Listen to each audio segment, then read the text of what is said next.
മായ നാമത്തിന് സ്വസ്ഥം ചെയ്യുന്നു. കർത്താവേ, നിന്റെ വിശുദ്ധ പൗരോഹിത്യത്തെ മഹത്വപ്പെടുത്തണമേ. കർത്താവേ, സഭയിലുള്ള സാന്നിധ്യം ദൃഢമാക്കണമേ. 39 വർഷം ഞാൻ അർപ്പിച്ച കൃപാന്റെ യുഗതിയായി കൃപാസ്ഥാനത്താരെ ജീവനോടെ പ്രത്യക്ഷപ്പെട്ട മാതാവിൻ്റെ മാധ്യസ്ഥയിൽ അത്താറയിൽ നടന്ന 10,000-കണക്കിന് ആരാധന ശക്തിയാൽ കർത്താവേ, കൃപ വന്ന് പെട്ടിരിക്കുന്ന വഴികൾ ഒരു തീരുമാനം എടുക്കാൻ പറ്റാത്തവർ, പല വിഷയങ്ങളെക്കുറിച്ചും ഏത് ജോലിക്ക് പോകണം, ഏത് നാട്ടിൽ പോകണം, ഏത് രാജ്യത്ത് പോകണമെന്ന് അറിയാൻ പാടില്ലാതെ വിഷമിക്കുന്നവർ, എന്ത് പഠിക്കണമെന്ന് അറിയാൻ പാടില്ലാതെ വിഷമിക്കുന്നവർ, ഒരു തീരുമാനം എടുക്കാൻ പറ്റാത്തവർ, അവർക്ക് പരിശുദ്ധാത്മാവ് പ്രവർത്തിച്ചുകൊണ്ട് അവർക്ക് പുതിയ തീരുമാനം എടുക്കാൻ കർത്താവ് നിങ്ങളെ സഹായിക്കട്ടെ. കർത്താവേ, അങ്ങയുടെ മക്കളെ ഇന്ന് സഞ്ചരിക്കുന്ന ഓരോ വഴികളെ നീ ആശീർവദിക്കണമേ. കർത്താവേ, അങ്ങയുടെ മക്കള് ഇന്ന് കണ്ടുമുട്ടുന്ന ഓരോ വ്യക്തികളിലും കർത്താവിൻ്റെ ശക്തി നിറയട്ടെ. കർത്താവേ, അങ്ങയുടെ മക്കള് ഇന്ന് യാത്ര തിരിക്കുന്ന, ലക്ഷ്യം വെക്കുന്ന ഓരോ ലക്ഷ്യങ്ങളും കർത്താവിൻ്റെ നാമത്തിൽ സാധിക്കുകയും അനുഗ്രഹം പ്രാപിക്കുകയും ചെയ്യട്ടെ. ഇന്നത്തെ ദിവസം സമർപ്പിച്ച് പ്രാർത്ഥിക്കുക. കണ്ടുമുട്ടാൻ പോകുന്ന വ്യക്തികളെ മനസ്സിൽ കാണുക, ചെയ്യാൻ പോകുന്ന കാര്യങ്ങളെ മനസ്സിൽ കാണുക. ആരുടെയെങ്കിലും തരത്തിലുള്ള നീരസമോ സങ്കടമോ അല്ലെങ്കിൽ ആരെങ്കിലും ഒരു ഭയമോ എന്തെങ്കിലും വിഷയങ്ങളുണ്ടെങ്കിൽ ആ മേഖലകളിലെല്ലാം പരിശുദ്ധമ്മ തൻ്റെ നീല മേലങ്കിയാൽ അങ്ങയുടെ മക്കളെ പൊതിഞ്ഞ് പിടിക്കട്ടെ എന്ന് പ്രാർത്ഥിക്കുന്ന കർത്താവ്. ഞങ്ങളിന്ന് സംസാരിക്കുന്ന വ്യക്തികൾ ഞങ്ങൾ ചില പ്രോജക്റ്റുകൾക്ക് വേണ്ടിയും ചില പോംവഴികൾക്ക് വേണ്ടിയും ജീവിതത്തിലെ ചില പ്രയാസങ്ങൾ, സാമ്പത്തിക വിഷയങ്ങളായാലും മറ്റു വിഷയങ്ങളായാലും മാറുന്നതിന് വേണ്ടി സംസാരിക്കാൻ പോകുന്ന വ്യക്തികളിൽ, നിങ്ങൾ സംസാരിക്കാൻ പോകുന്ന വ്യക്തികളിൽ ഇന്ന് പരിശുദ്ധാത്മ നിറയട്ടെ. സുന്ദരി മാതാവ്, സമയത്തിനധികമായ പരിശുദ്ധാത്മ കൃപാസന മാതാവ് ഇന്ന് നിങ്ങളുടെ കൂടെ യാത്രയാവുകയും നിങ്ങളുടെ കൂടെ വരികയും ചെയ്യട്ടെ. നിങ്ങൾക്ക് സംസാരിച്ച് ഒതുക്കാൻ പറ്റാത്ത വിഷയങ്ങൾ, നിങ്ങൾ സംസാരിച്ച ശരിയാകത്തില്ലെന്ന് തോന്നുന്ന സ്ഥലങ്ങളിൽ കർത്താവ് തന്നെ മറുപക്ഷത്ത് നിന്നുകൊണ്ട് നിങ്ങൾക്ക് അനുകൂലമായ ഒരു സാഹചര്യം ഉണ്ടാക്കിത്തരാൻ കർത്താവിൻ്റെ നാമത്തിൽ ഞാൻ നിങ്ങളെ ആശീർവദിക്കുന്നു. എൻ്റെ കർത്താവിൻ്റെ ഉന്നതമായ നാമത്തിൽ, സഭയുടെ അധികാരത്തിൽ, കുരിശടയാത്തി കൃപാസ്ഥാനത്താരെ ജീവനോടെ പ്രത്യക്ഷപ്പെട്ട മാതാവിൻ്റെ മധ്യസ്ഥത്തിന് രോഗപീഠകളെ ഈശ്വരനാമത്തിൽ സൗഖ്യം പ്രാപിക്കട്ടെ. ഇന്നലെ നമ്മൾ മറിയത്തെക്കുറിച്ചല്ലേ പറഞ്ഞ് അവസാനിപ്പിച്ചത്.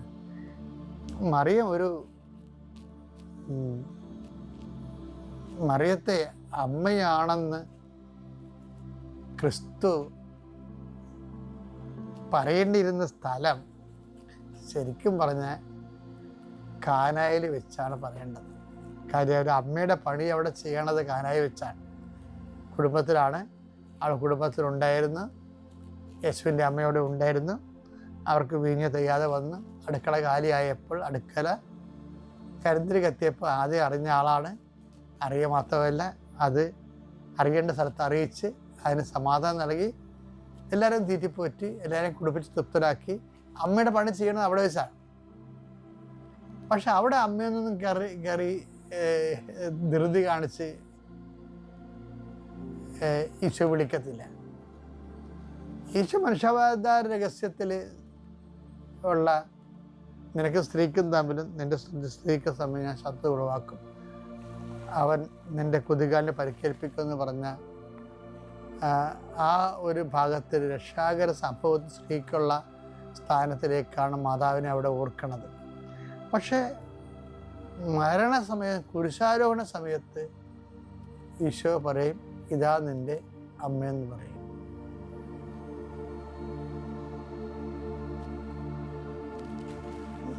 ഇതാ നിന്റെ മകനെന്ന് പറയും. അവിടെ അമ്മയെന്നുള്ള ഒരു യേശുവിൻ്റെ അമ്മ, യേശുവിൻ്റെ അമ്മയെന്ന് കാനായിലെ കല്യാണത്തിൽ പറയുന്നത് സുവിശേഷകനാണ് പറയണത്. പക്ഷെ കാൽവരി പറയണത് യേശു തന്നെയാണ് പറയണത്. അതെന്താ കാര്യം വെച്ച് കഴിഞ്ഞാൽ, പിതാവ് കുറച്ച് കഴിയുമ്പോൾ കാൽവരിയിൽ ഇതാ നിൻ്റെ അമ്മ, ഇതാ നിൻ്റെ മകൻ എന്നൊക്കെ പറഞ്ഞ് ആ ചാപ്റ്റർ ക്ലോസ് ചെയ്യാൻ, ഈശോയുടെ ചാപ്റ്റർ ക്ലോസ് ചെയ്യാൻ പോയി. അടുത്ത ഏതാനും മിനിറ്റുകൾക്കുള്ളിൽ ഈശോ തല ചായ്ച്ച് ജീവൻ ഈ പിതാവിനെ സമർപ്പിക്കുമ്പോൾ, അപ്പം പിതാവ് അവിടെ ആബ്സെൻ്റാണ് ശരിക്കും. അതുകൊണ്ട് ഈശോ കാറ് നിലവിളിച്ച് പറയും, എൻ്റെ ദൈവമേ എന്തുകൊണ്ട് നീ എന്നെ ഉപേക്ഷിച്ചെന്ന് ചോദിക്കും. ആബ്സെൻ്റ് ആയതാണ്. പക്ഷെ അപ്പം എപ്പോഴും ഈശോൻ്റെ ജീവിതത്തിൽ പോലും പിതാവ് ആബ്സെൻ്റ് ആകുമ്പോൾ സുവിശേഷം പറയുന്ന ഒരു കാര്യമുണ്ട്. എന്താണ്? യേശുവിൻ്റെ അമ്മ കുരിശിൻ്റെ ചുവട്ടിൽ നിന്നിരുന്നു. ഇതാണ് മറിയം, വായിച്ചു കളയാൻ പാലാത്ത മറിയം. പിതാവ് നമ്മുടെ ജീവിതത്തിൽ ആബ്സെൻ്റ് ആകുന്ന അനുഭവങ്ങളുണ്ടായാലും അമ്മ ഒരിക്കലും ആബ്സെൻ്റ് ആകത്തില്ല. അവൾ നമ്മുടെ കുരിശിൻ്റെ ചുവട്ടിലാണെങ്കിലും അവൾ അവസാനം വരെ നമ്മുടെ കൂടെ നിൽക്കും. അതാണ് അമ്മയെന്ന് പറയുന്നത്. ഇപ്പം അമ്മയെക്കുറിച്ചുള്ള പുതിയ നിരീക്ഷണങ്ങളൊക്കെ വരുമ്പോൾ ശരിക്കും വിശ്വാസികളുടെ മാതാവായി മറിയം ഉയർത്തപ്പെടുകയാണ് ചെയ്തത്. അതോടുകൂടി മുമ്പത്തേക്കാൾ കൂടുതൽ ഉശിരോടും ചൈതന്യത്തോടും കൂടി മറിയം പണ്ടേ അല്ലാതിരുന്ന കാര്യം നമ്മളല്ലെന്ന് പറയണത് ഇതിൻ്റെ പ്രത്യേകിച്ച് കഥയൊന്നും ആൾക്കാർ തെറ്റിപ്പോകാതിരിക്കാൻ വേണ്ടി സഭയെടുത്ത നിലപാടാണ്. പക്ഷേ മറിയം ആയ കാര്യം നമ്മളാണെന്ന് പറയണില്ല.